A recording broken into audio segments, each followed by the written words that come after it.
Assalamualaikum warahmatullahi taala wabarakatuh. Hari ini cikgu akan berkongsi dengan pelajar semua tentang teknik menjawab soalan sejarah SPM. Kod kertas dia 1249. Okey, sebelum kita lanjut, cikgu perkenalkan diri dululah.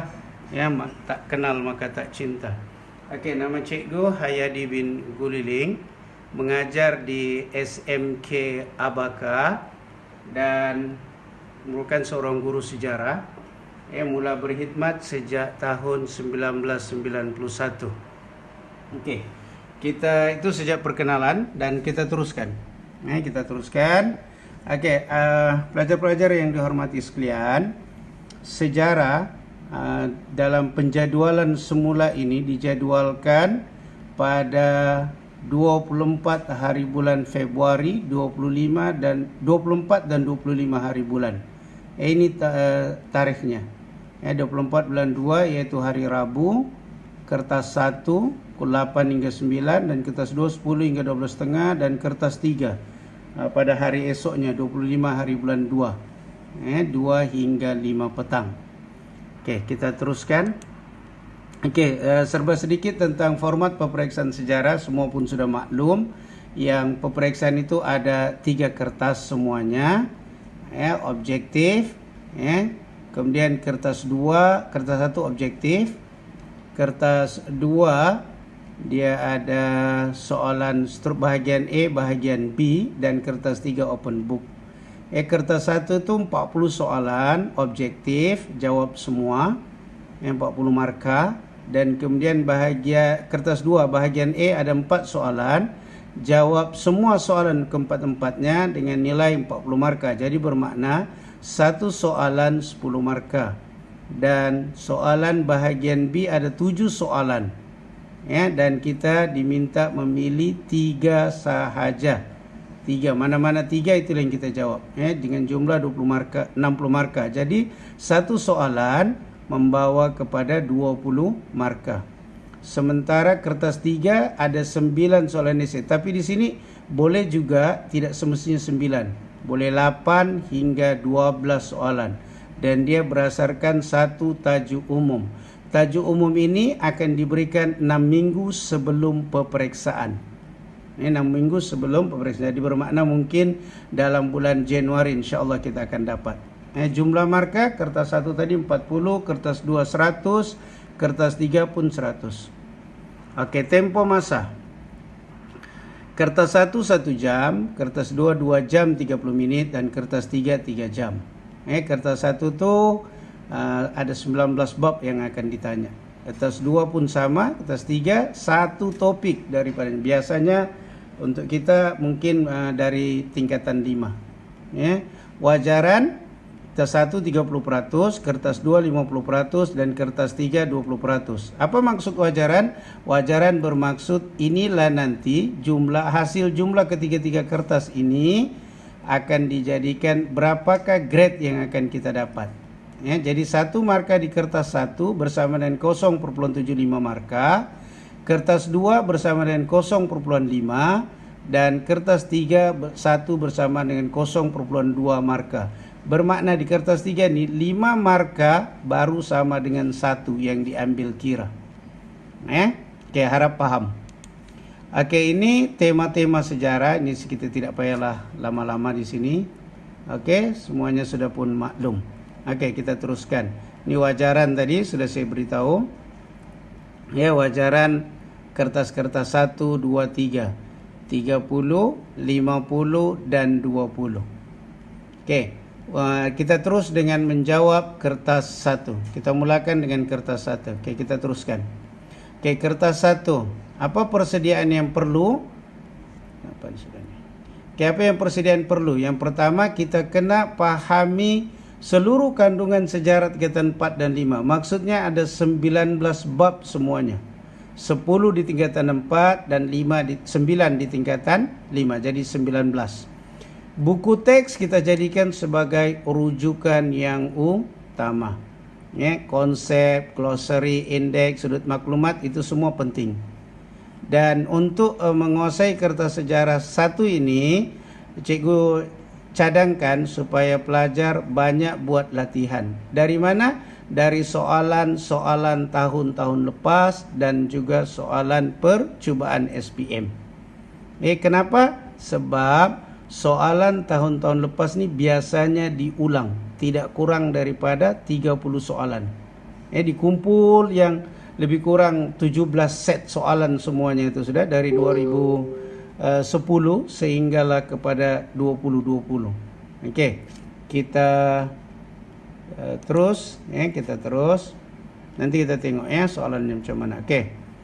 Semasa menjawab soalan, ada beberapa perkara yang perlu kita perhatikan. Baca soalan dengan teliti dan fahami kehendak soalan. Dan beri perhatian kepada stimulus, raja, jadual, gambar, peta dan lain-lain. Dan bila menjawab soalan, baca soalan dan pilihan jawapan. Semuanya sekali. Jangan di skip-skip. Okey, pilih jawapan yang paling tepat dan hitamkan terus pada borang OMR. Okey, hitamkan satu jawapan saja, gunakan pensel. Gunakan pensel 2B. Dan bila kita mau ubah jawapan, padam hingga bersih. Jadi satu soalan dijawab lebih kurang 1.5 minit. 1 minit lebih sikit. Cadangan cikgu, tinggalkan soalan yang sukar dan jawab soalan yang mudah dulu yang kita pasti. Dan selesai, semak jawapan. Pastikan semua jawapan telah pun ditanda. Dan pesanan, jangan kotorkan, koyak atau lipat kertas jawapan kita OMR. Okey, kita teruskan semasa menjawab. Baca dulu soalan, pahami kehendak, tandakan kehendak soalan, gunakan pen highlighter. Kalau tidak ada highlighter, guna pensel pun tidak apa. Dan buang pilihan jawapan yang pasti salah. Lazimnya ada 2 pilihan pasti salah. Daripada 4 itu akan ada salah 2. Kita dapat apabila kita selalu buat tu, kita boleh tahu apa salahnya. Jadi kita cari alasan kenapa dia. Dan kemudian lakukan semakan bila sudah siap. Okey, kita tengok 3 contoh soalan di sini. Okey, yang pertama SPM 2019 soalan 3. Gambar 1 berkaitan dengan sukan Olimpik di Yunani. Mengapakah Yunani menganjurkan sukan tersebut? Menghormati Tuhan, meningkatkan ekonomi, mengagungkan pemerintah dan memperluas hubungan luar. Okey, kita tengok. Okey, kita highlight sukan Olimpik. Okey, sukan Olimpik. Kemudian mengapa Yunani menganjurkan sukan? Okey. Kalau ada gambar dalam soalan SPM biasanya ada gambar akan ditanya, tapi tidak banyak, mungkin 2 atau 3 soalan saja yang ada gambar. Abaikan gambar tersebut sebab dia cuma pengganggu. Jangan cuba-cuba cari, apa gambar siapa ini, kenapa ada gambar ini sama macam di rumahku. Tidak perlu. Okey, jadi bila kita tengok ni, jawapan pilihan B memang salah, meningkatkan ekonomi. Sukan tidak berkaitan dengan ekonomi pada masa Yunani. Dan begitu juga dia tidak memperluas hubungan luar. Jadi ada 2 soalan yang pilihan jawapan yang tinggal. Menghormati Tuhan dan mengagungkan pemerintah. Jadi ini kita boleh tembaklah. Ataupun kalau kita tahu dia punya jawapan sebenarnya menghormati Tuhan. Okey. Kita terus ke soalan berikut. Berikutnya soalan 15. Apakah kepentingan konsep daulat dalam sistem politik tradisional? 1. Memperkukuhkan kedudukan raja. 2. Memperluas peranan pembesar. 3. Menyekat pengaruh kuasa asing. Dan 4. Mengikat raja dengan rakyat. Pilihan A 1 dan 2, pilihan B 1 dan 4, C 2 dan 3, D 3 dan 4. Pilihan ini akan sama pada semua soalan. Dan aneka pelengkap ini dipanggil aneka pelengkap. Biasanya dalam soalan SPM dia tidak banyak. Dia antara 4 ke 6 soalan sahaja dalam satu tahun. Okey. Macam tadi yang pertama, kita kena highlight dulu. Apa kehendak soalan? Okey, yang mana yang perlu di-highlight? Apa kepentingan konsep daulat? Konsep daulat. Konsep daulat ni di mana kita biasa dengar? Daulat tuanku. Jadi tuanku tu raja. Jadi dia berkaitan dengan raja. Jadi cari mana-mana satu pilihan yang pasti salah. Yang pasti salah 3, kuasa asing. Dia tidak berkaitan dengan konsep daulat. Okey. Jadi jawapan dia 3, salah. Kita pergi kepada pilihan jawapan yang mana ada 3, buang terus, pangkat terus. Jadi C dan D ada 3, jadi itu memang salah. Jadi tinggal lagi E, 1 dan 2 atau 1 dan 4. Kita lihat balik. 1, memperkukuh kedudukan raja. Daulat ni pasal raja. Mana ada? Ada raja kan di sini. Jadi itu dia, raja. 1. Kemudian kita tengok 2, memperluas peranan pembesar. Ada raja? Tidak ada. 4, mengikat raja dengan rakyat. Ada raja? Ada. Jadi 1 dan 4. Pasal dia pasal raja. Jadi jawapan ni memang sudah ada di sini. Cuma kita perlu berfikir sahaja sekejap.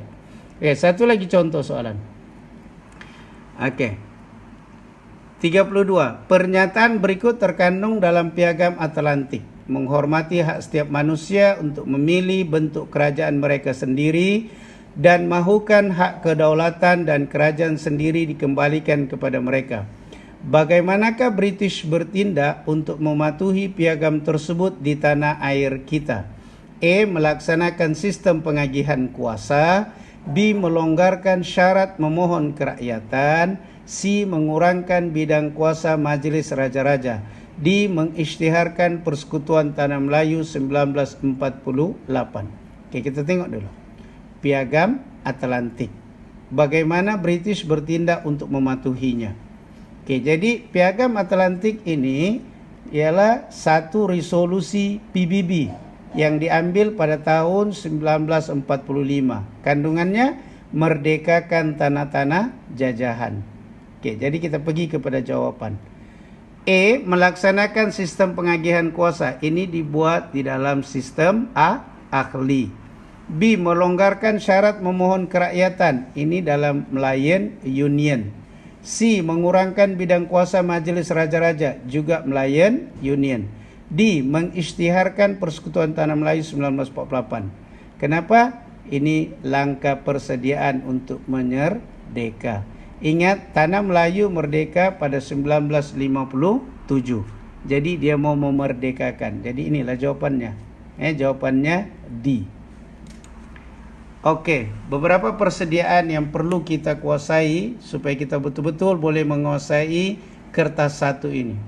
Yang pertama, gunakan soalan SPM sebenar tahun-tahun lepas. Gunakan ini untuk kita buat ulangan-ulangan. Buat secara berulang. Buat sekurang-kurangnya 10 set. Lagi banyak, lagi baik. Dan ketiga, waktu kita buat, pastikan betul tidak kurang daripada 37. Barulah kita pindah ke set soalan yang lain. Baru kita pindah ke set soalan yang lain. Okey, coba kita lihat contoh bagaimana kita buat. Saya sudah sediakan linknya. Ini kita boleh ambil nanti daripada cikgu mana-mana ya. Okey, saya buat dulu. Tengok. Okey, dia masuk ke tidak?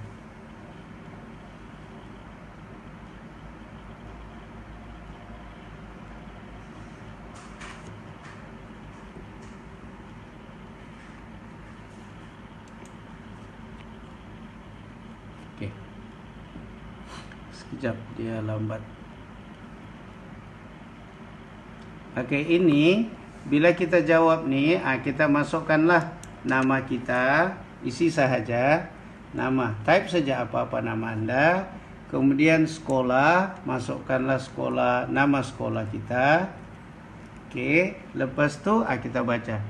Konsep tamadun dari sudut pandangan Islam menekankan pembangunan rohaniah. Apakah yang berkaitan dengan pembangunan rohaniah? A. Kepelbagaian kepercayaan. B. Kepelbagaian kemahiran. di ketinggian pemikiran, ketinggian dan ketinggian tata susila. Ini rohania. Kita tengok ya, kita tadi boleh highlightkan pandangan Islam, pembangunan rohania. Jadi yang mana? Kepercayaan boleh, kemahiran tidak. Kemahiran awal-awal tidak, sebab dia yang dapat. Rohania ini maksudnya yang di dalam. Jadi kita coba tanda yang ini, ketinggian tata susila. Dan kita lihat yang kedua, gambar satu adalah tulisan hieroglif. Tadi sudah bagi tahu, gambar abaikan saja, biarkan. Yang penting kita tengok. Tulisan tersebut dicipta oleh masyarakat dalam tamadun hieroglif, Mesopotamia, Mesir purba, Cina, Indus. Indus kita sudah tahu, Indus dia mencipta tulisan pepaku, tulisan pepaku. Kemudian Cina ideogram. Jadi sama ada Mesopotamia atau Mesir purba, cuneiform dan kemudian hieroglif. Jadi kita tandalah Mesir purba. Kan ini sudah kita tahu nih. Oke, dan kita terus lagi ke bawah, kita tengok. Yang ini contoh lah. Kita tanda saja ya. Nanti tujuannya untuk kita tengok berapa jawaban dia. Kita tanda semua. Tandakan ke 40 soalan dulu, barulah kita boleh tengok berapa markah kita dapat. Saya tanda ini, mentanda sebab ini untuk contoh sahaja.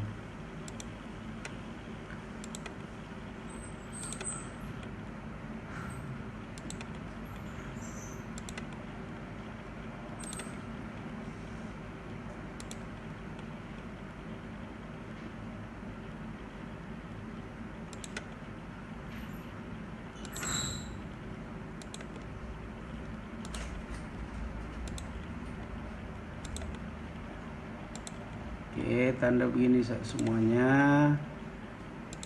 Baca soalan. Ini kita buat supaya cepat saja.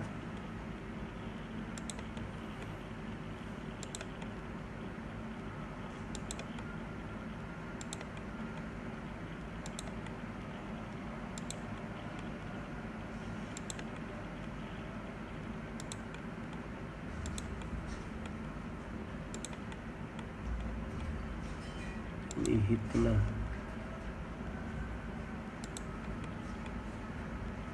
Selepas tu kita tekan butang submit. Lepas tu kita pergi view score. Kita cuma dapat betul 9/40. Tadi berapa perlu betul? 37. Jadi bila ini kita ulang balik soalan ni. Tapi sebelum ulang, kita buat semula. Kita lihat dulu. So di sini dia akan tunjuk yang mana betul, yang mana salah. Ini salah. Jadi ini salahnya, ini jawaban yang betul. Menghalang pemusatan kuasa. Dan seterusnya. Dia tunjuk semua. Dan selepas tu kita mula semula. Ambil balik yang tadi.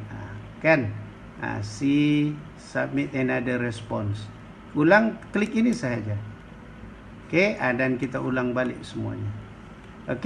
Boleh sudah kan? Jadi inilah cara kita mengulang kaji untuk kertas 1. Ini cara dia, teknik ini. Ada banyak soalan, dia ada kalau yang U tu ulangan. Ini ulangan ya. Ini semua ni. Sehinggalah 20. Highlight dia, right hand kliklah, masuk. Melalui handphone pun boleh juga. Ini koleksi sebenar. Dan satu lagi kita juga boleh gunakan ini juga. Link ini pun boleh juga. Ini perkongsian daripada soalan-soalan trial, soalan percubaan. Ada 20 set yang dikumpulkan di sini. Ada 20 set. Jadi sama tadi, masukkan ini dan buat dia di dalam. Untuk dapatkan set-set ini, tanya guru-guru Anda. Saya sudah kongsikan link-link ini kepada guru-guru. Pelajar boleh tanyalah kepada guru macam mana mau dapat link ini. Minta daripada mereka. Ini insya Allah akan membantu pelajar untuk betul sekurang-kurangnya 30 dan ke atas. 30 dan ke atas untuk markah kertas 1. Okey. Seterusnya sekarang itu kertas 1 tadi ya. Kertas 1. Sekarang kita tengok ada beberapa tips dalam kertas 1 yang perlu juga kita lihat.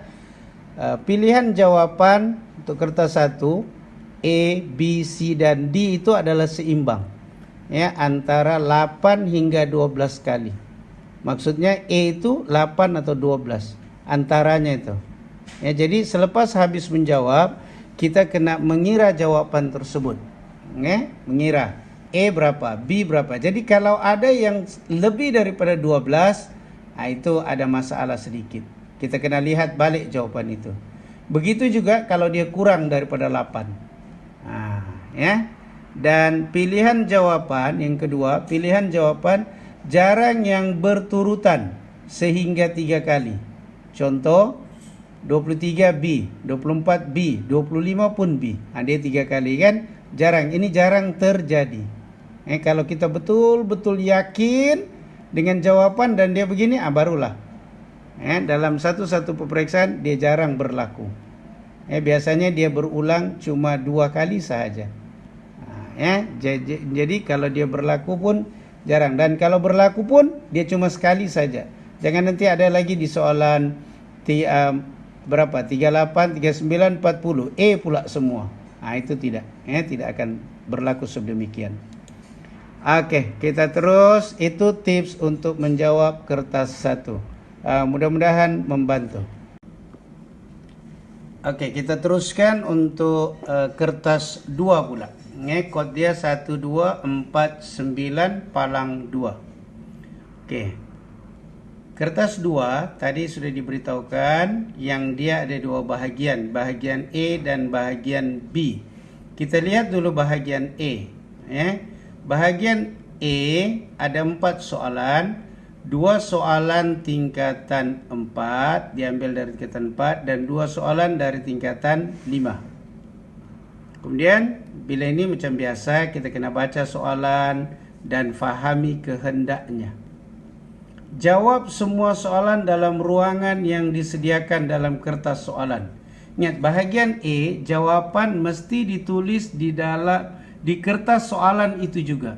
Jangan jawab di tempat lain. Sekiranya calon menjawab di tempat yang lain, tidak di situ, pemeriksa boleh tidak memeriksa. Jadi markah kamu kosonglah. Oke. Setiap soalan terdiri daripada, ini yang lama ya, 4 hingga 5. Sekarang nih 3. 3 hingga 4 ceraian. A, B, C, D. Begitu. Oke, kemudian markah untuk soalan itu ada di hujung setiap ceraian. Oke. Fakta, huraian, contoh. Setiapnya diberi 1 markah. Maksudnya kalau kita bagi fakta, kemudian kita hurai dan kita bagi lagi contoh. Jadi ada 3 markah kita boleh dapat. Oke. Dan digalakkan memberi fakta tambahan. Contoh dia ada 2 markah. Kita bagilah sampai 3 isi atau lebih. Oke, bahagian E baca soalan. Perhatikan markah dalam kurungan dan ruangan menulis jawapan. Kenapa kita perlu perhatikan markahnya? Sebab dari situlah kita dapat melihat berapa panjang jawapan yang perlu kita tulis. Dan ingat, tulis jawapan di tempat yang disediakan. Dan beri jawapan lebih. Ruangan jawapan yang tiada nombor roman 1, 2, 3 kita kena jawab dalam ayat penuh. Jawab ayat penuh. Tidak boleh ringkas-ringkas. Oke, kita lihat seterusnya. Oke, ini contoh ya, contoh soalan untuk kita lihat. Oke. Kalau dia boleh buka. Oke. Ini contoh soalan SPM 2019. Kita tengok soalan A. Ini dia. Ya. Bahagian A ada 40 markah. Ini yang tadi kita panggil ada markah dia. Contoh soalan 1, pada tahun 507 sebelum Masihi, Pemimpin Athens telah memperkenalkan suatu sistem politik yang dipanggil demokratia atau demokrasi. Jelaskan maksud sistem demokrasi. Jadi apa yang kita paham? 1 markah. Kita tengok dulu soalan semua.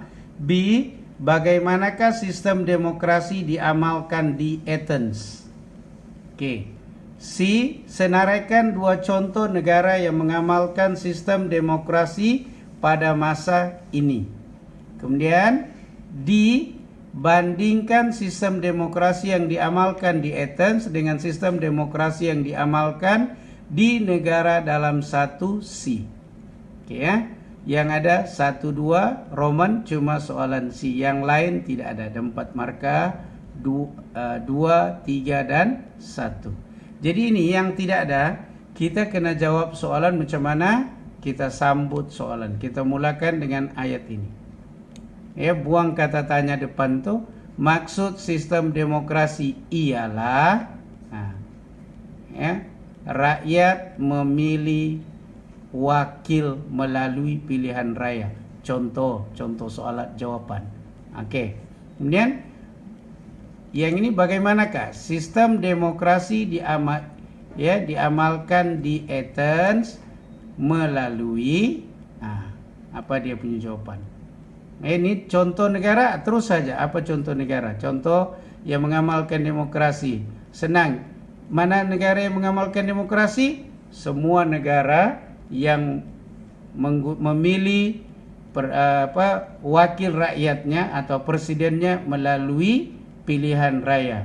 Untuk Malaysia, Amerika Syarikat, Kanada. Itu. Jangan Rusia tidak, so dia mengamalkan komunis. Cina komunis, semua tidak boleh. Brunei tidak, sebab dia sistem pemerintahan beraja. Jadi senarai banyak nih negaranya. Bandingkan sistem demokrasi yang diamalkan dengan sistem demokrasi yang diamalkan di negara kita. Bandingkan. Bila sebut bandingkan, dia boleh persamaan, boleh perbezaan. Jadi jawab sistem demokrasi yang diamalkan di Athens dengan sistem demokrasi yang diamalkan di negara apa yang tadi kita sini. Mana satu? Kalau kita letak dalam 1C pun boleh. Ialah pemimpin dipilih melalui pilihan raya. Kedua-duanya memilih pemimpin melalui pilihan raya. Rakyat terlibat di dalam menentukan ketua kerajaan. Lebih kurang begitulah jawapannya. Wakil rakyat berkhidmat selama 5 tahun di Malaysia, manakala di Athens cuma berkhidmat 2 tahun. Hanya warga negara lelaki sahaja boleh menjadi wakil rakyat di Athens. Di Malaysia, lelaki tidak kira lelaki atau perempuan. Lebih kurang begitu jawapan. Itu contoh dia. Okey, kita tengok soalan kedua. Ini yang contoh dia. Contoh saya kita tengok. Okey, ini ada ruangan. Jadi tulis di sini, bukan di tempat yang lain. Okey. Ini okey. Kita ini soalan tingkatan 4, ini tingkatan 5 ya. Soalan 3, kemudian soalan ke-4. Lepas tu pergi bahagian B. Jawab mana-mana 3 soalan. Tapi bahagian B nanti baru kita tengok. Okey, kita balik ke soalan kita. Okey.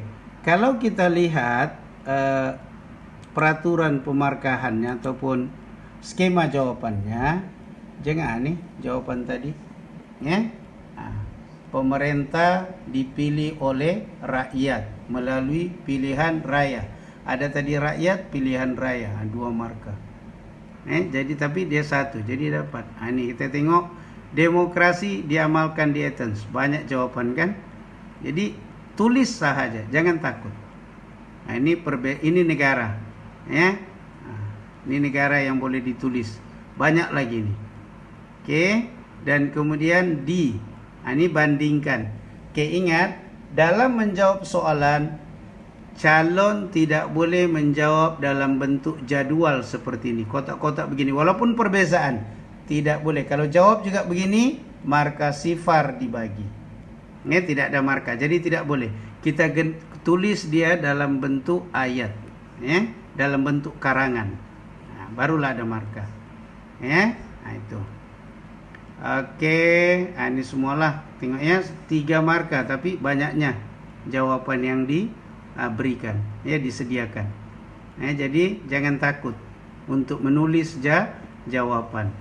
Kalau mana-mana jawaban munasabah, ini maksudnya asal logik diterimalah itu. Bagaimanakah gaya hidup masyarakat Melayu selepas kedatangan Islam? Mula mengamal, suka tolong menolong, hormat menghormati, ini ada, sentiasa bertolak ansur, semua dapat diterima. Mementingkan ilmu juga di sini boleh. Ini tidak ada, tapi dia boleh diterima. Oke. Dan ini lagi satu, soalan 3 dan soalan 4. Oke, kita lihat yang berikutnya. Ini kalau kita lihat soalan percobaan yang dibuat di SPM. Kita tengok.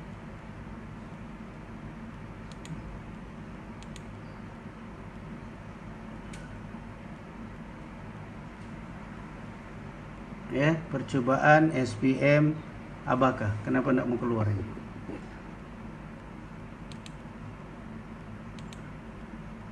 Atau sudah ada? Kita tengok dulu ya, sekejap. Ini dia. Oke, ini Abaka. Oke, ini ada jawaban, ada soalan. Ini marka dia, sorry. Ini jawaban ruangan menulisnya. Jadi di sinilah yang kita tulis, tuliskan di sana jawabannya. Sudah ada ruangan tuh. Jadi ini nanti juga telah dikongsi dalam grup guru-guru nih. Jadi bolehlah tengok balik. Oke, kita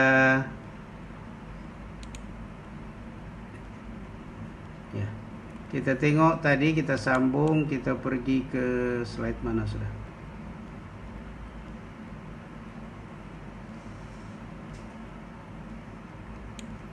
Oke, sini tadi. Oke, jadi ini bahagian E. Oke, kita beralih ke bahagian B.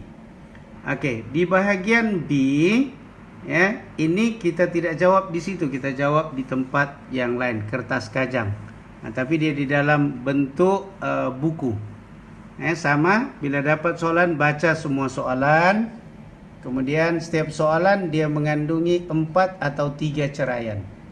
4 ataupun 3. Kebanyakannya ke hari ini 3 sudah. Oke. Biasanya ceraian terakhir C atau D merupakan soalan kebat. Soalan kebat nanti kita kongsi. Macam mana mau jawab yang mudah. Soalan kebat nih sangat mudah untuk dapat markah. Pilih 3 soalan yang paling diyakini jawabannya. Maksudnya yang mana paling banyak markah kita rasa kita boleh buat. Kalau kita tengok soalan, nanti itu. Dan bila suat kenal pasti kata tugas, kata kunci soalan. Perhatikan markah maksimum setiap ceraian. Setiap satu itu ada.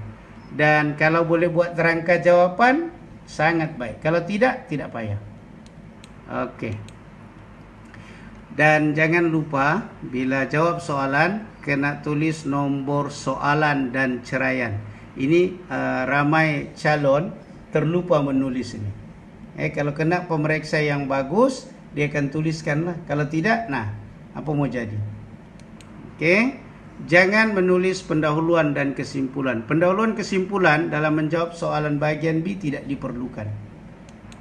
Oke, ayat pertama ialah fakta pertama. Kita sambut soalan.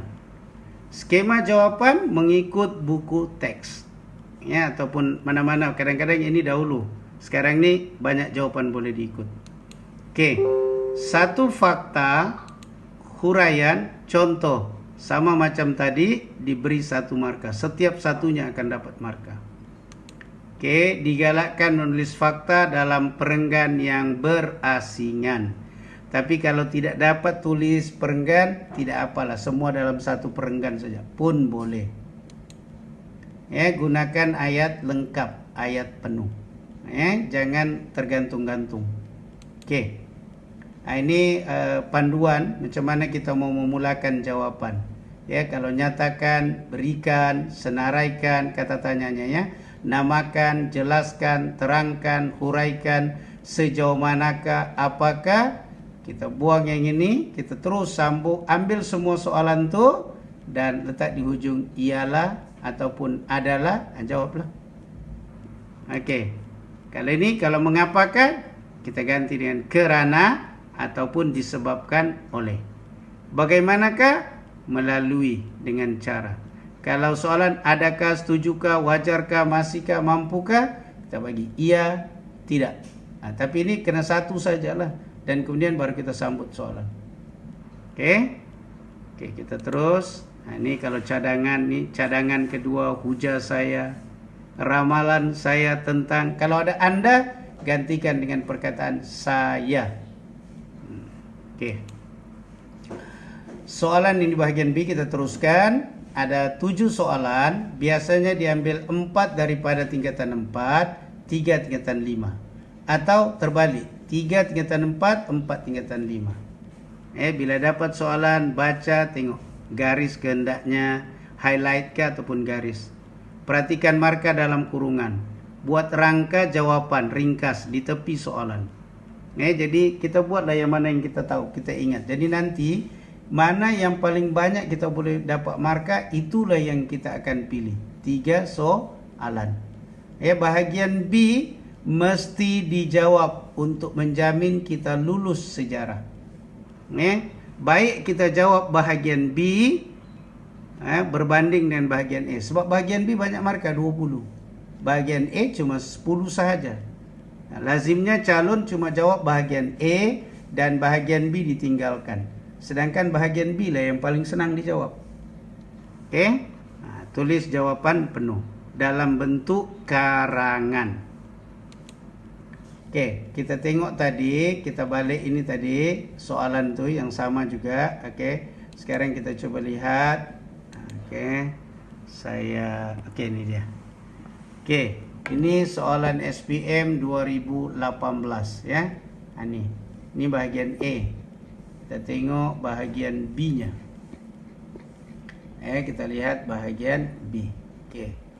Kita besarkan sikit.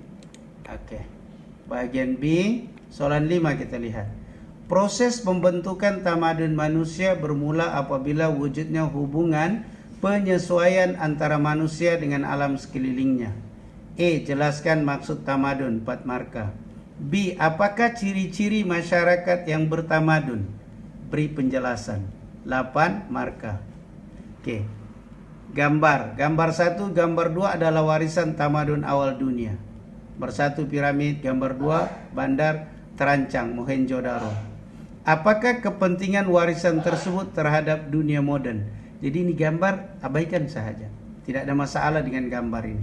Kita sini kepentingan warisan. Warisan tamadun awal dunia. Itu yang kita perhatikan. Ini soalan kebat nih. Bila sebut kebat maksudnya jawapan tidak ada di buku teks. Tidak ada jawaban, tidak ada di buku teks. Yang ada di buku teks ini maksud tamadun memang ada. Ciri-ciri masyarakat bertamadun ada juga di buku teks. Tapi kalau kita bagi yang lain ada juga, boleh diterima. So di sini bukan dia tanya apakah ciri-ciri tamadun. Dia tanya apakah ciri-ciri masyarakat yang bertamadun. Itu soalan 5, soalan 6. Kita tengok saja. Pintas selalu ya, saya tidak baca. Soalan 7.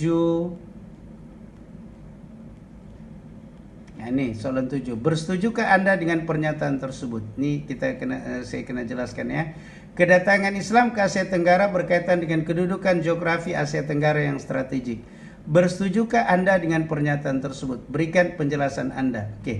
Ini bila kita jawab, kita mesti tetapkan pendirian kita. Sama ada kita bersetuju atau tidak bersetuju.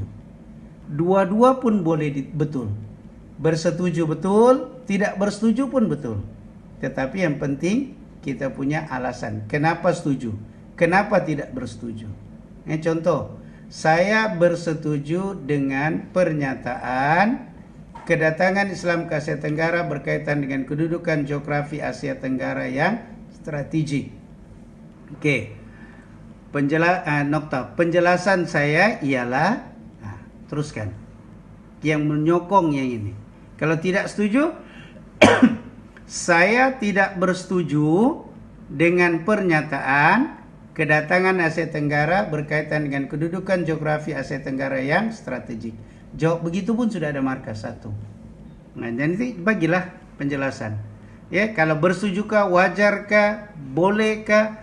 Jawab dua-dua tu pun boleh. Cuma jangan jawab dua-dua. Pilih satu saja. Pendirian kena jelas. Oke. Soalan 8, ini dia sama tadi, bersetuju ke Anda, sama ya. Oke, kemudian soalan 9. Oke, soalan 10. Oke, nah dia pecahan 4, 8, 8. Semua sama. Selalunya beginilah. Tapi kadang-kadang 6, 6. Oke. Jelaskan latar ini pun sama juga. Oke, ini soalan SPM 2018. Oke, coba kita lihat contoh yang ini, contoh soalan tadi. Oke, sama soalan 5, lembah Sungai Nil dianggap sebagai anugerah kepada tamadun Mesir purba. Jelaskan keistimewaan kawasan tersebut. 4 markah. Huraikan kesan sumbangan tamadun Mesir purba terhadap kehidupan manusia. Gunakan pengetahuan sejarah dan pengetahuan Anda.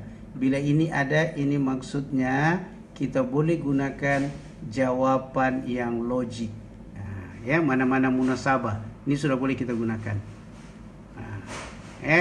Berdasarkan kajian Anda terhadap tamadun awal manusia, terangkan kualiti manusia yang diperlukan untuk membangun dan memajukan sebuah negara. Ini soalan kebat.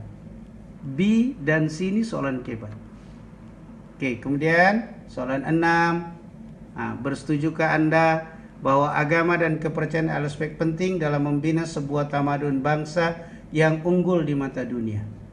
Bersetuju. Kalau bersetuju, ya saya bersetuju. Saya bersetuju bahwa agama dan kepercayaan seterusnya. Hujah saya ialah. Oke, soalan 7. Kita terus saja tengok dulu soalan semua. Oke, saya tidak baca sudah. Soalan 8, soalan 9, dan soalan 10. Satu lagi soalan. Soalan 11. Oke, kita balik kepada slide kita.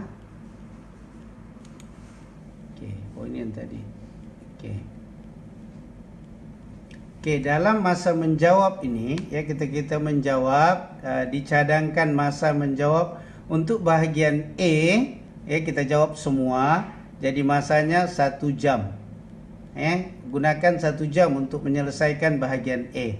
Dengan itu, satu soalan 15 minit tempo untuk menjawab. Di bahagian B, kita peruntukkan 1 jam 30 menit. Ya, satu soalan 30 menit. Termasuklah baca soalan, pilih semua ni. Okey. Kemudian kita lihat soalan sebab, punca, faktor, mengapa. Ini sama maksud, sebab. Kesan, akibat, implikasi, maksudnya kesan. Cara, langkah, bagaimana, itu semua cara. Tujuan, matlamat, objektif, maksudnya tujuan. Kepentingan, kebaikan, fungsi, peranan, tanggungjawab, tugas, semuanya itu kepentingan. Sama sahaja, maksudnya sama. Oke, ini beberapa frasa yang menandakan bahwa soalan itu ialah soalan kebat. Tapi senang, dia memang akan diletakkan di soalan ceraian terakhir. Oke, kita teruskan. Oke, jawaban soalan kebat. Penskoran rubrik holistik. Jadi jawaban mesti ada fakta, huraian, contoh, dan inference. Ya, contoh ialah, hal ini kerana, contohnya, natijanya. Ini perlu. Tetapi bila ini tidak ada pun boleh juga diterima. Jangan takut sangatlah. Ya, jawapan tidak semestinya. Oke, nanti kita tengok macam mana jawapannya. Contoh. Oke. Dalam menjawab soalan, ya, soalan esei ke, soalan bahagian A atau bahagian B, ya, elakkan menjawab dalam bentuk nota ringkas. Ya, mesti ayat penuh. Sebab kalau nota ringkas sama ada mungkin tahun itu dia tidak akan diperiksa. Ya, tidak ada markah maksudnya. Ya, dalam bentuk carta, gambar, ya, gambar raja, jadwal, ini tidak ada markah. Ataupun dalam bentuk gambar dan peta. Tiba-tiba kita buat kerajaan agraria. Apa ciri-ciri kerajaan agraria? Kita buat orang tanam padi, apa semua. Itu tidak ada markah. Oke. Kita terus gunakan singkatan. Ini elakkan. Sedapat mungkin elakkan. Ya, lagi yang singkatan dalam SMS kamu tuh, ya, dalam WhatsApp, itu IG, anda ada yang orang paham nanti.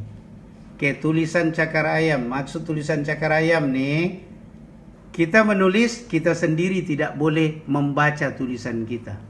Jadi itu masalah.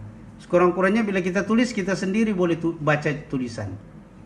Dan menjawab, jangan ingat masa itu ya, jangan terlampau panjang untuk satu-satu soalan. Dan yang lagi jangan dibiarkan kosong jawaban itu. Jangan biarkan dia kosong. Tulis. Oke. Aspek-aspek teknikal. Oke, gunakan pen. Ya, satu warna saja, biru atau hitam. Satu saja. Jangan dua-dua warna. Jangan dua warna dalam satu kertas tuh. Jangan menulis di ruangan sebelah kiri dan kanan skrip jawaban. Ya, dia ada garisan, ya, di kiri dan di kanan. Jadi jangan ada di tengah tuh yang lebar tuh, itu yang kita tulis. Di sana tempat menulis jawaban. Oke, tulis nomor kad pengenalan dan angka giliran pada muka depan buku jawaban. Oke, gunakan halaman baru bagi setiap soalan. Ini maksudnya soalan 5E. Kita muka surat. Lepas tu dia ada 4 baris kita tulis. Tidak apa. Buka lagi di belakangnya. 5B. Habis di mana? Pindah. Pergi muka surat baru. 5C. Begitu cara jawabnya. Yang senanglah. Tapi kalau tidak boleh, kau hantam sajalah labu. Oke. Digalakkan, kalau yang tidak menggunakan halaman ini, kita ruangan tu adalah setiap ceraian tu ya. Jadi ada kalau kita mau tambah soal jawaban, ada senang. Oke. Garis jawaban yang salah dengan kemas dan tulis jawaban yang betul di atas atau di sebelahnya.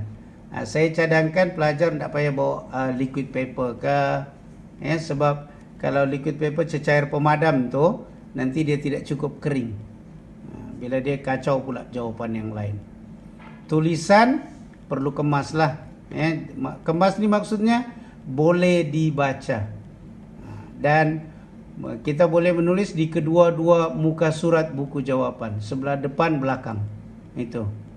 Oke, tulis. Kalau boleh tulis eseinya mengikut urutan soalan. Dalam kertas soalan. Kalau boleh. Tapi kalau tidak boleh, tidak ada masalah. Yang penting nombor soalan. Dan jawaban boleh ditulis dalam satu atau beberapa perenggan. Tapi kita galakkan berperenggan. Tapi kalau tidak boleh, tulis satu perenggan pun boleh. Jangan saja soalan jawapan A, B, C. Satu perenggan semuanya. Itu tidak boleh. Kena pisahkan dia. Bagi yang tidak mau mulakan di kertas jawapan baru, maka kita langkah dia 2-3 baris, baru kita letak B. 2-3 baris langkah, baru B, barulah C. Oke, kita teruskan. Oke, kita lihat soalan kertas 2 ni, skrip jawapan. Skrip jawapan. Tadi sepatutnya kita tengok juga bahagian A ni. Oke, kita tengoklah sekali. Oke, ini contoh jawaban. Oke, ini contoh jawaban. Kita tengok contoh jawaban calon. Peperiksaan percubaan. Kerajaan awal di Asia Tenggara terbagi kepada dua, kerajaan agraria dan kerajaan maritim. Mengapakah kerajaan Angkor dianggap sebagai kerajaan agraria? Ada ruangan, kita ambil sejak atas. Kerajaan Angkor dianggap sebagai sebuah kerajaan agraria kerana, sebab dia mengapakah? Jadi kerana kegiatan ekonomi utama masyarakatnya ialah berasaskan pertanian. Selain itu, terdapat juga masyarakat yang menjalankan penternakan. Ini betul. Kemudian seperti kambing dan kerbau, ini pun betul, contoh. Tambahan pula ada juga yang memungut hasil hutan dan sungai, hasil hutan. Jadi sini ada dia dapat 4, tapi markah penuh 2, jadi 2. Dia telah pun menulis lebih. Okey. B. Terangkan perkara yang membezakan antara kerajaan agraria dengan kerajaan maritim. Perkara yang membezakan antara kerajaan agraria dengan kerajaan maritim ialah kegiatan ekonomi masyarakat. Nokta.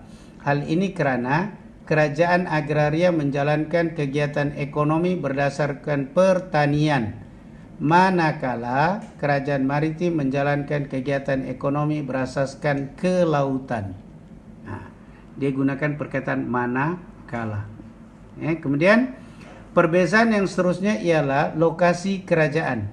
Hal ini kerana kerajaan agraria terletak di lembah sungai kerana kawasannya yang subur, manakala kerajaan maritim terletak di lembah sungai, kawasan pesisiran pantai dan kepulauan.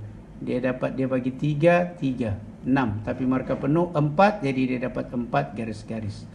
Okey, kita tengok jawapan C. Ini yang sebelum tu.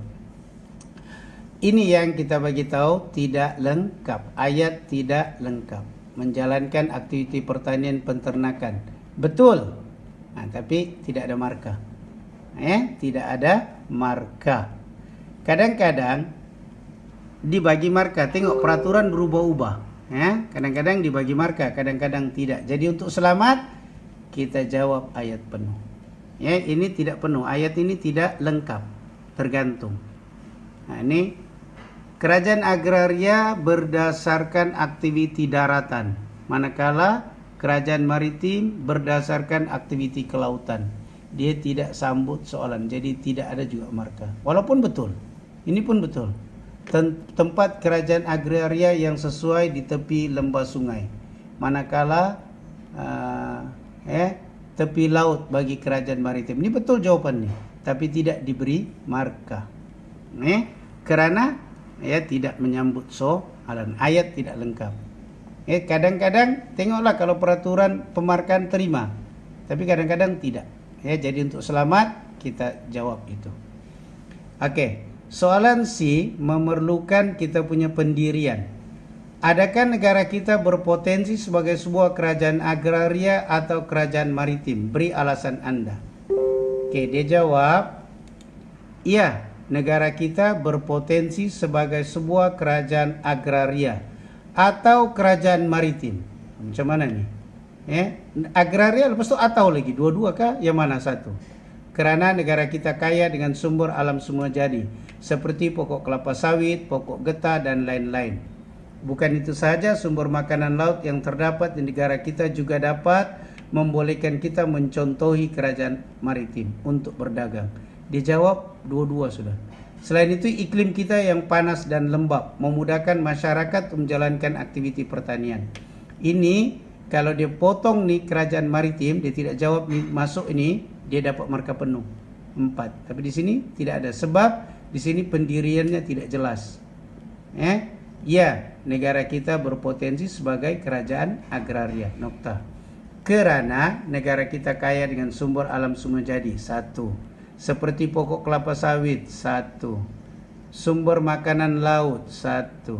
Iklim panas dan lembap, 1. Memudahkan masyarakat menjalankan. Di sini ada banyak markah dia boleh dapat.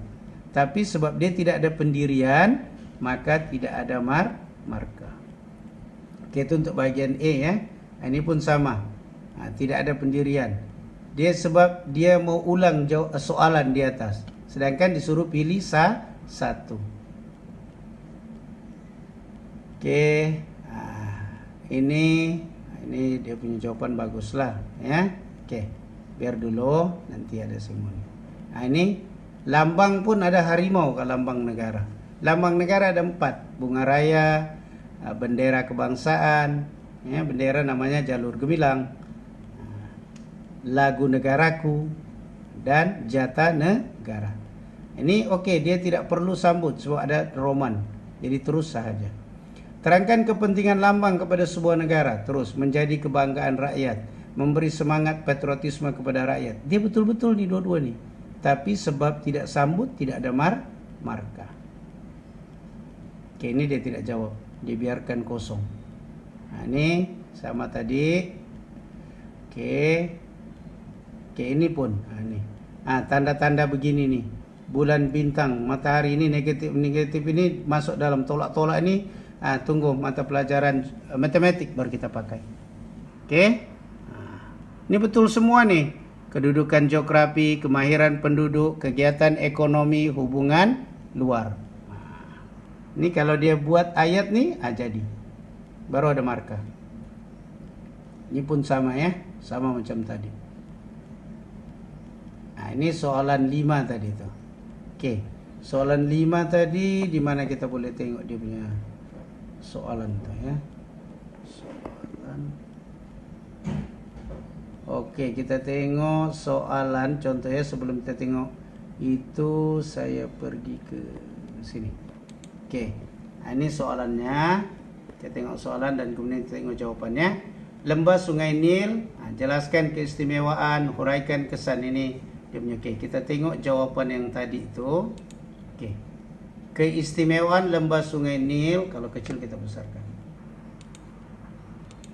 Okey.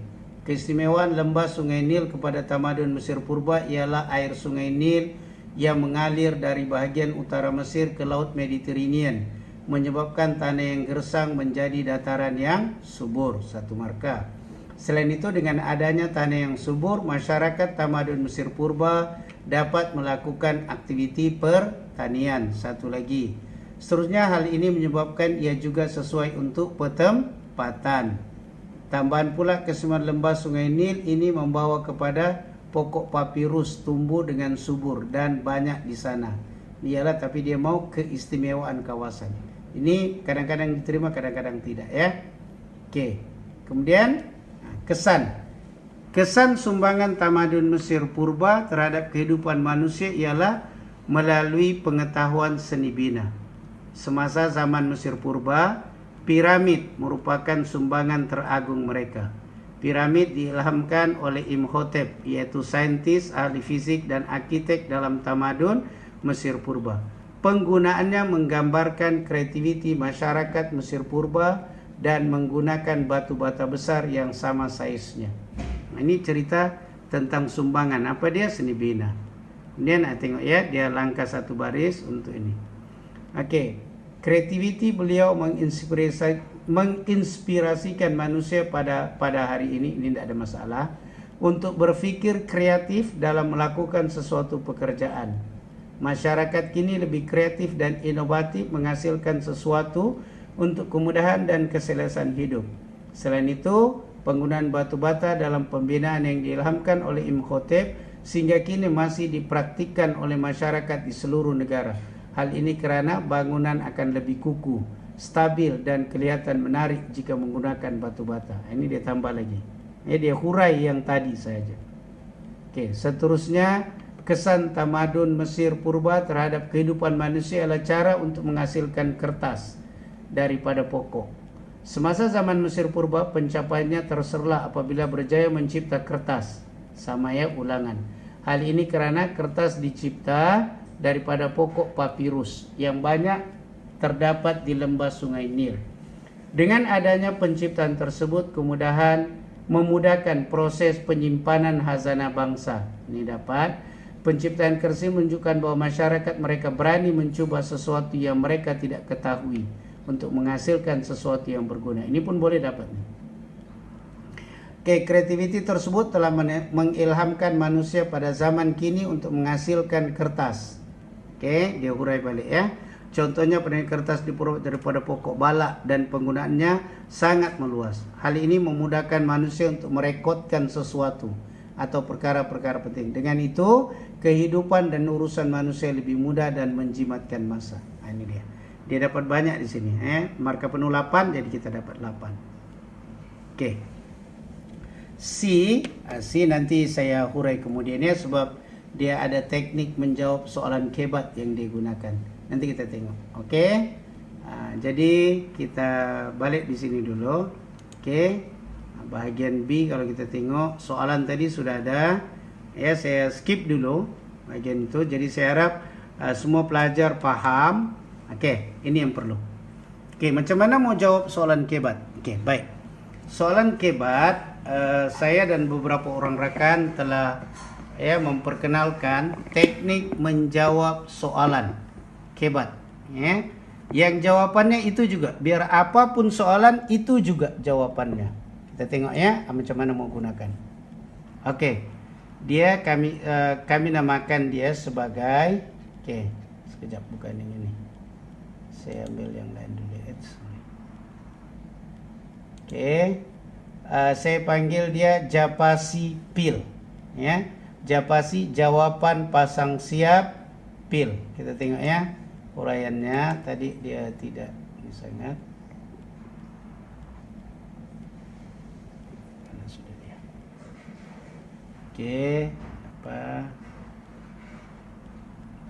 Ini. Ini. Pil itu diambil daripada singkatan P, perpaduan. Ya, aspek-aspeknya tolong menolong, silaturahim, hormat menghormati, masyarakat penyayang, negara stabil, kesejahteraan dan kemakmuran, pengagihan kekayaan. Kemudian IL, ilmu pengetahuan atau pendidikan, ini untuk supaya kita lebih ingatlah tos homansa, macik cise, itu. Mahir, kecekapan, kreatif, inovatif, mencipta produk, image negara, daya saing, ekonomi negara. Ini tidak payahlah. Yang ini yang perlu. Jadi kita terus saja. Ini kalau dapat hafal, hafal. Dan bila masuk dalam bilik peperiksaan nanti, bila kita dapat sahaja kertas, jangan dulu baca soalan. Nasihat saya, tulis balik yang ini di ruangan kosong dalam kertas soalan itu. Jadi bila menjawab soalan, kita terus sahaja same ini nanti. Kita lihat semula dia. Lepas habis tulis, barulah kita cari soalan mana yang kita mau jawab. Aspek perpaduan. Hal ini kerana melalui perpaduan masyarakat akan sentiasa mengamalkan sikap tolong-menolong antara satu sama lain. Seterusnya, wujud hubungan silaturahim yang istimewa antara sesama masyarakat. Selain itu, lahir sikap hormat menghormati dalam kalangan masyarakat pelbagai kaum, budaya dan agama. Tambahan pula, konsep masyarakat penyayang akan terbentuk. Dengan itu, negara menjadi stabil. Keadaan ini akan membolehkan rakyat menikmati kesejahteraan dan kemakmuran hidup dalam sebuah negara. Kesannya, pengagihan kekayaan dan pembangunan negara terjamin. Ini P yang pertama, perpaduan. IL, ilmu pengetahuan. Aspek ilmu pengetahuan atau pendidikan. Hal ini kerana melalui pendidikan akan mewujudkan rakyat yang mahir dalam pelbagai bidang ilmu pengetahuan. Seterusnya, kecekapan rakyat dapat ditingkatkan. Selain itu, lahir rakyat yang kreatif dan inovatif ketika melaksanakan sesuatu pekerjaan. Tambahan pula, rakyat berusaha mencipta sesuatu produk baru untuk kemudahan atau keselesaan hidup. Dengan itu, image negara semakin meningkat. Keadaan ini akan membolehkan daya saing negara di persada dunia semakin kukuh. Kesannya, ekonomi negara berkembang dengan efisien. Jawapan ini di mana kita mau gunakan? Apabila kita menjawab soalan kebat. Tapi yang kebat terbuka ya. Kebat terbuka. Mana soalan-soalannya? Contoh soalan yang kita boleh tengok ya. Kita lihat soalan SPM 2019. 2019 kita pergi, dia biasanya berada di soalan C. Okey. Kalau soalan bahagian A C, kita tengok ya, bandingkan negara sistem demokrasi. Ini kita tidak boleh jawab dengan menggunakan pil sebab dia perbandingan. Jadi jangan gunakan. Okey? Okey. Kemudian, mengapa Islam diterima secara berterusan? Ini macam boleh digunakan. Islam diterima secara berterusan oleh dunia Melayu pada abad ke-15 dan abad ke-16 kerana ia mementingkan aspek ilmu pengetahuan. Sambunglah sampai habis. Kalau di bahagian B ini, cikgu cadangkan jawab pilih satu saja, sama ada perpaduan atau ilmu pengetahuan. Jawab ini memang diterima, kan? Ya, okey. Kemudian bagaimanakah gaya hidup masyarakat Melayu selepas kedatangan Islam? Jawapan yang perpaduan tu pun boleh masuk di sini. Ada yang betul, dia boleh betul gaya hidup. Okey. Kemudian yang ini 3, A tidak, B kita tengok yang C. Fungsi jemaah menteri dalam sistem pentadbiran di Malaysia pada masa ini. Ini bukan kebat terbuka sebab dia khusus. Dia sudah khususkan jemaah menteri. Jadi ini kebat tertutup. Dia khusus. Dia sudah ada. Jadi ini tidak dapat. Okey. Kemudian sistem ahli. Ini yang keempat. A, B, C. Mengapakah British tidak menyerahkan kuasa eksekutif, kuasa pentadbiran kepada rakyat tempatan di tanah Melayu? Berikan penjelasan berdasarkan pengetahuan sejarah anda. Okey. Bila ada ini, kita boleh buat kebat. Tapi kita boleh jawab pil tadi. Tapi ini tidak kan? Jadi kita negatifkan yang tadi. Contoh, British tidak menyerahkan kuasa eksekutif, kuasa pentadbiran kepada rakyat tempatan tanah Melayu. Kita tengok jawapan tadi ya. Mana ni? Sekejap. Ini pun boleh. Okey. Kenapa dia tidak berikan? Ini kita negatifkan. Kerana tiada perpaduan. Kerana rakyat tidak mengamalkan aspek perpaduan. Hal ini kerana sekiranya tiada perpaduan, masyarakat tidak akan mengamalkan sikap tolong-menolong antara satu sama lain. Seterusnya, tidak wujud hubungan silaturahim yang istimewa antara sesama masyarakat. Selain itu, lahir atau tidak lahir, tidak saja, tidak lahir sikap hormat menghormati dalam kalangan masyarakat pelbagai kaum, budaya dan agama. Tambahan pula, konsep masyarakat penyayang akan terjejas. Kita ganti, kita negatifkan. Dengan itu negara menjadi tidak stabil. Keadaan ini keadaan ini tidak akan membolehkan rakyat menikmati kesejahteraan dan kemakmuran hidup dalam sesebuah negara. Ataupun keadaan ini akan menyebabkan rakyat tidak menikmati. Kita letak di sini tidaknya. Kesannya, pengagihan kekayaan dan pembangunan negara tidak terjamin. Itu kita boleh masukkan. Negatif kita negatifkan. Begitu juga dengan ilmu. Kita kasih masuk tiada ilmu pengetahuan, rakyat tidak mahir. Seterusnya, kecekapan rakyat tidak dapat ditingkatkan. Selain itu, tidak lahir rakyat yang kreatif. Rakyat tidak berusaha mencipta. Kan? Dengan itu, imej negara semakin merosot. Keadaan ini, keadaan ini tidak menyokong daya saing negara. Ataupun keadaan ini akan menyebabkan daya saing negara di persada dunia semakin lemah. Kesannya ekonomi negara berkembang dengan perlahan, merudum, apa-apalah yang berbentuk negatif. Sebab soalan tadi bentuk negatif, kan? Mana tadi? Di sini kan? Ini.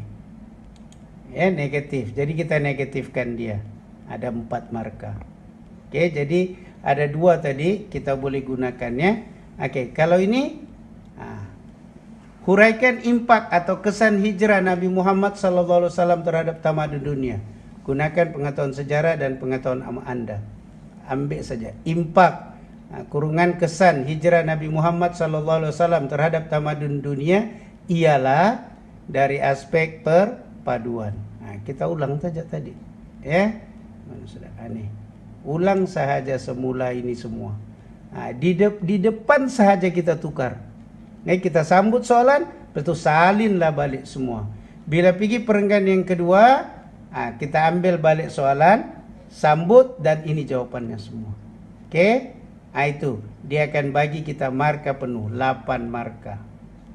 Ya, yang ini kita akan dapat marka percuma 8. Ya, di sini 8 sudah kita dapat.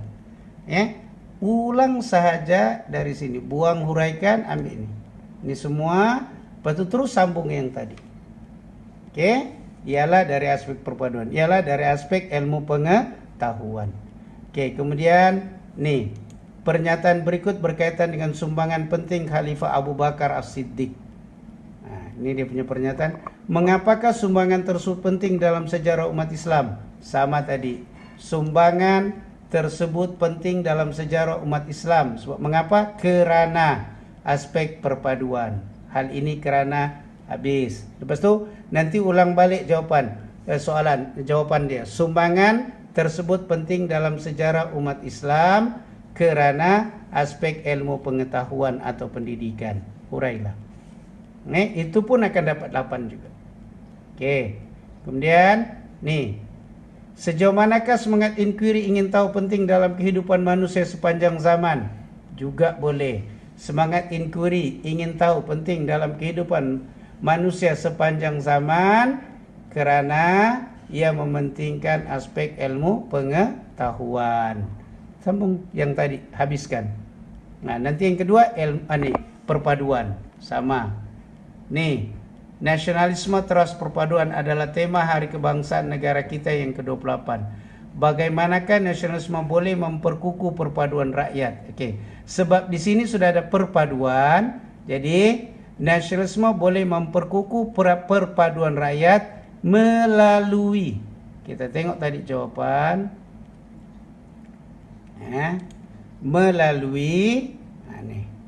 melalui masyarakat sentiasa mengamalkan sikap tolong menolong antara satu sama lain. Dan teruskan jawapan yang berikutnya. Memang dapat 8 marka percuma.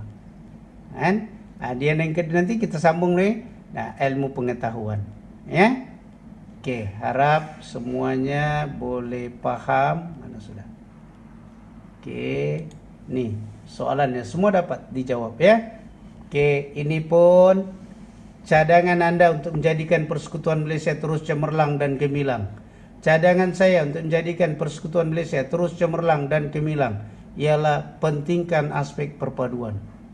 Hal ini kerana terus pentingkan aspek ilmu pengetahuan atau pendidikan, sama. Ini soalan 10. Mengapakah matlamat untuk menyatupadukan kanak-kanak sekolah berbilang kaum dan menyediakan tenaga kerja penting kepada negara? Beri hujah Anda. Sama. Matlamat untuk menyatupadukan semua kerana aspek perpaduan, kerana aspek ilmu pengetahuan dan seterusnya. Okey, di sini bincangkan kebaikan dan keburukan globalisasi. Okey, yang kebaikan kita ambillah contoh kebaikan dia ilmu. Kebaikan dia ilmu. Okey, nanti keburukannya perpaduan, tapi yang itu kita jawab dalam bentuk negatif. Jadi dapat 8 marka. Ini bagaimanakah langkah-langkah tersebut boleh memberikan manfaat kepada negara dalam era globalisasi? Mempromosi ini kan, bagaimana langkah? Okey, sama jawapan. Jadi jawapan sama, cuma kepalanya sahaja yang berbeza. Insya-Allah kita boleh lulus sejarah kertas 2. Kertas 2 sudah boleh lulus. Kertas 2 ini sejarah tahun lepas.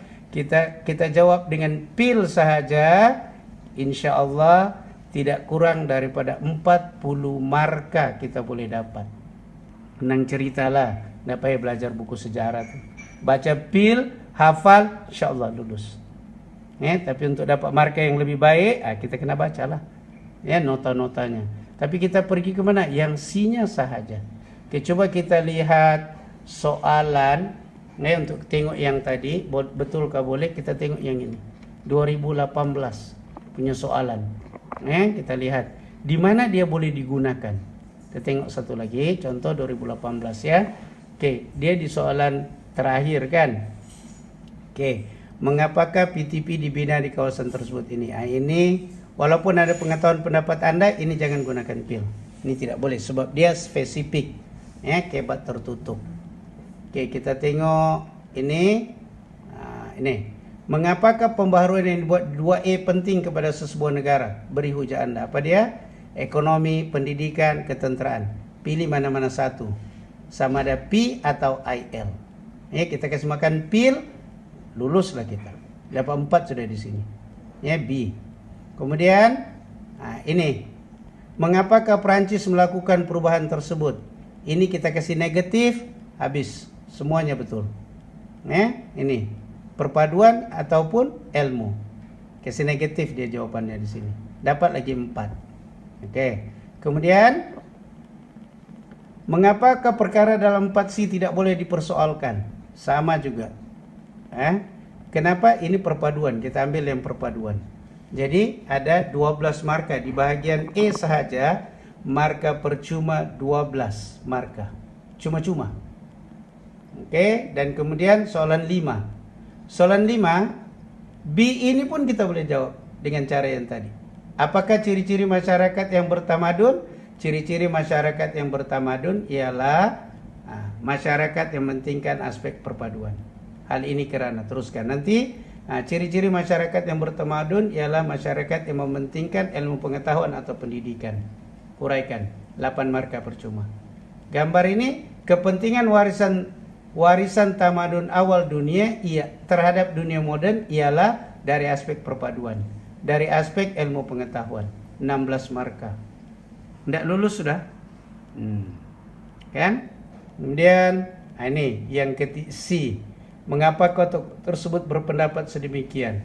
Beri hujah berdasarkan pengetahuan sejarah dan pengetahuan Anda.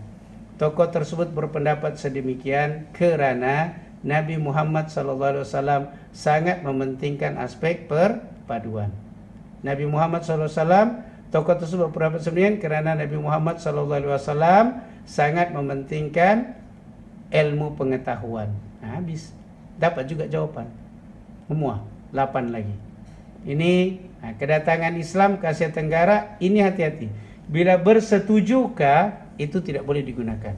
Perbandingan pun tidak boleh. Jangan gunakan daripada PIL. Cuma bukan tidak gunakan. Faktanya ada yang boleh guna, tapi jangan ambil 100% macam tadi. Ini bersetujukah, adakah, wajarkah, jangan gunakan. Ini gunakan lainnya, jangan gunakan dia. Andaikan Anda sebagai pemimpin semasa Melayu Union, beri cadangan Anda, jangan pakai PIL tadi.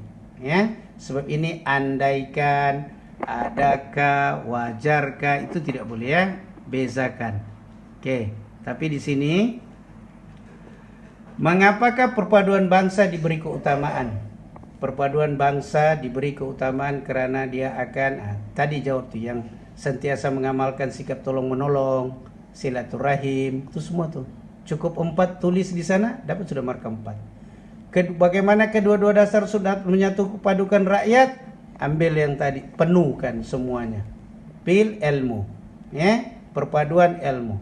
Cadangan untuk mengekalkan perpaduan dalam kalangan rakyat Malaysia sama juga. Gunakan dua-dua. Perpaduan ilmu, tapi yang atas tu perpaduan jangan ulang lah. Jadi ini semuanya boleh digunakan. Jawaban sama semua. 20 markah. Jadi 12 ring pertama, 20, 16, 50 lebih sudah markah di dalam tangan.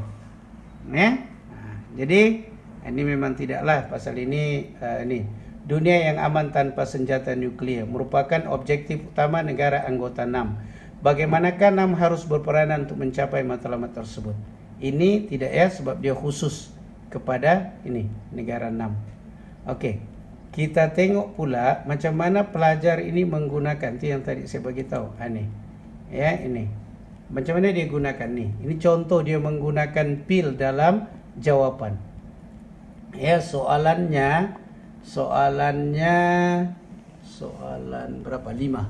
Okey, dia punya soalan 5, yang ini punya soalan. Okey. Ya. Berdasarkan kajian Anda terhadap tamadun awal manusia, terangkan kualiti manusia yang diperlukan untuk membangun dan memajukan sesebuah negara. Tapi kalau kita ada idea sendiri dan mau gunakan ide kita, gunakanlah. Nanti pil akan bantu lagi. Mantapkan dia. Tapi kalau tidak ada idea, gunakan sahaja pil. Itu sebab saya tadi awal-awal bagi tahu, bila masuk dalam bilik peperiksaan, tulis dahulu di kertas kosong. Jadi nanti tiru saja. Kepalanya saja kita tukar-tukar. Oke, mari kita tengok jawaban calon ini. Oke. Berdasarkan kajian saya terhadap tamadun awal manusia, kualiti manusia yang diperlukan untuk membangunkan dan memajukan sebuah negara ialah memiliki semangat perpaduan. Hal ini kerana melalui perpaduan masyarakat akan sentiasa mengamalkan sikap tolong-menolong antara satu sama lain. Selain itu, lahir sikap hormat menghormati dalam kalangan masyarakat pelbagai kaum, budaya dan agama. Tambahan pula konsep masyarakat penyayang akan terbentuk. Dengan itu negara menjadi stabil. Keadaan ini akan membolehkan rakyat menikmati kesejahteraan dan kemakmuran hidup dalam sebuah negara. Kesannya pengagihan kekayaan dan pembangunan terjamin. Nah, ini seterusnya, manusia yang diperlukan untuk membangun dan membangunkan sebuah negara ialah memiliki ilmu pengetahuan atau pendidikan. Hal ini kerana melalui pendidikan akan mewujudkan rakyat yang mahir dalam pelbagai bidang ilmu pengetahuan. Sehingga kecekapan rakyat dapat ditingkatkan. Selain itu, lahir rakyat yang kreatif dan inovatif ketika melaksanakan sesuatu pekerjaan. Jadi, memang dapat markah penuh. Senang untuk kita dapat melalui pil. Ini pun ini 20 markah dia, ya, 5. Ini daripada yang kesan B tadi itu pun dia sudah gunakan pil, juga diterima. Kita tengok contoh sahaja, tak payah baca lagi. Yang kedua dia terus sahaja. Yang baiknya ni jangan tulis selain itu, kita ulang balik. Kesan sumbangan tamadun Mesir purba terhadap kehidupan manusia ialah dari aspek perpaduan. Hantam. Nanti berdasarkan kajian saya, ini kan, bila sampai, ini dia jawab satu saja pun boleh.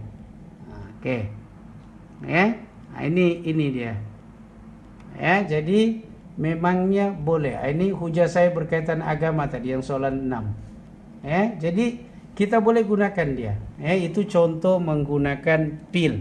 Dan pil inilah yang akan bantu kita untuk lulus peperiksaan, insya-Allah. Sebab jawab soalan-soalan kebat ini dia banyak soalan kebat, banyak markanya, antara 40 ke 60 soalan sebenarnya, ya. Jadi kita kena tengoklah dia punya itu kepentingan tuh, ya. Nih jawapannya, contoh jawaban tadi sudah saya tunjuk semua macam mana menggunakan.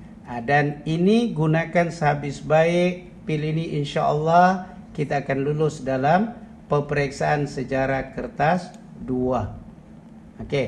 Untuk kertas 3 saya tidak kupas panjang di sini, ya, di slide di perkongsian ini tidak, sebab kita tunggulah nanti baru kita kongsi. Insya-Allah mudah-mudahan ada masa, ada ruang kita kongsi untuk kertas 3. Kita tunggu dulu jawabannya, ya. Dia keluar 6 minggu sebelum peperiksaan.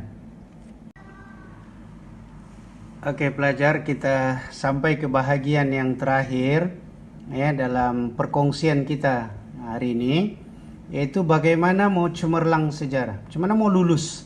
Sejarah ini selalunya ramai pelajar menyatakan susah mau lulus.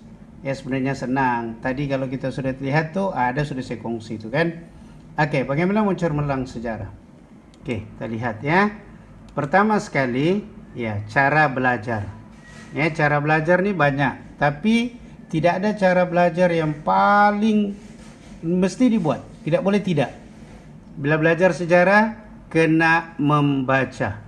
mesti baca berulang-ulang. Itu yang penting. Mesti baca, tidak boleh bernyanyi. Tidak boleh bernyanyi. Tapi lainlah kalau mau menyanyi juga. Dalam sejarah banyak lagu-lagu sejarah tu boleh digunakan. Ya, tapi yang paling penting ialah belajar mesti membaca. Baca nota-nota sejarah tu. Lagi satu, kalau dapat kita kumpulkan soalan-soalan percubaan itu. Ya, yang ada skema jawapannya. Itu yang kita baca. Baca soalan, baca skema. Baca soalan, baca skemanya. Itu pun insya Allah akan bantu kita. Ya, kertas 1, latih tubi. Ini. Ya, dan perlu betul teknik menjawab soalan tadi. Jangan salah. Ya, kalau mesti guna ayat penuh, mesti sambut soalan, itu untuk selamat. Ya, kalau tidak, tiada markah. Ya, teknik penggunaan pil, itu juga cara menjawab soalan. Ya, tekniknya itu yang akan tentukan kita punya markah boleh dapat atau tidak. Oke, kita teruskan. Latih tubi. Latih tubi ini khususnya kertas 1. Ya, kertas 1. Kertas 2 baca sahaja. Ya, baca. Banyak baca percubaan-percubaan yang ada skemanya, itu pun baik. Ya, sangat-sangat baik. Dia akan membantu. Dan berbincang dan bertanya. Kita bincang dengan cikgu. Bertanya dengan guru. Jangan tanya kawan. Sebab kita takut nanti kawan akan bagi kita sesuatu yang lain. Lazimnya kawan ni bagi, sudahlah sesat menyesatkan pula. Jadi ini 4 teknik. Teknik belajar sejarah mesti membaca. Tidak boleh, mesti banyak baca. Dan bacanya ulang-ulang. Dan latih tubi untuk kertas 1. Kita ulang tadi yang saya sudah tunjukkan, soalan-soalan tahun-tahun lepas dan juga percubaan. Ada linknya tadi sudah. Teknik menjawab soalan, bincang dan tanya. Jangan malu tanya cikgu. Tanya guru-guru. Ya, insya-Allah. Dan untuk kertas 2, kenapa saya fokus kertas 2? Sebab kertas 2 wajarannya sangat besar. 50%. Sangat besar. Untuk tingkatan 4 kita tumpukan pada bab 1, bab 3, bab 4, 5, 7 dan 10. Ini tumpuan utama. Ini baca ini. Dan tingkatan 5 bab 1, bab 2. Bab 1, 2 ni satu mana-mana satu ini akan tanya. Tapi jangan abaikan bab 2. Bab 4 7, 8, 9. Bab 9 ni memang pasti keluar satu soalan. Bab 9 pasti keluar. Tetapi selalunya soalannya ni agak sukar sikit lah. Kecuali orang yang betul-betul paham. Tapi 7, 8 ini selalunya soalan terbuka. 7, 8. 8 lah khususnya. Banyak soalan-soalan terbuka. Ini tumpuan kita untuk bab kertas 2. Untuk lulus sejarah, sebab kita ada 3 kertas, maka kena hadir 3-3. Dan dia sudah tadi awal-awal saya sudah tunjuk, cikgu sudah tunjuk tentang tarikh-tarikhnya 24 dan 25. 24 kertas 1, 2 dan 25 kertas 3 petang. Dan jawab semua soalan. Jangan ada jawapan yang ditinggalkan. Jangan ada. Dan jangan meniru. Jangan meniru. Kalau tertangkap, buruk padanya. Jaga keselamatan, kesihatan diri maupun pemeriksaan ini. Banyak online dengan cikgu. Jangan selalu kerik-kerik saja, susah. Dan jangan putus asa. Banyakkan berdoa. Dan kita lihat untuk lulus sejarah. Ini, coba kita lihat sekejap. Kalau ini tidak terang, kita tengok yang ini. Ini. Kalau kita lihat berapa sasaran yang kita tetapkan. Kita target apa dia? Kita target mana? Ingat ya, markah sejarah untuk SPM, markah lulusnya 40.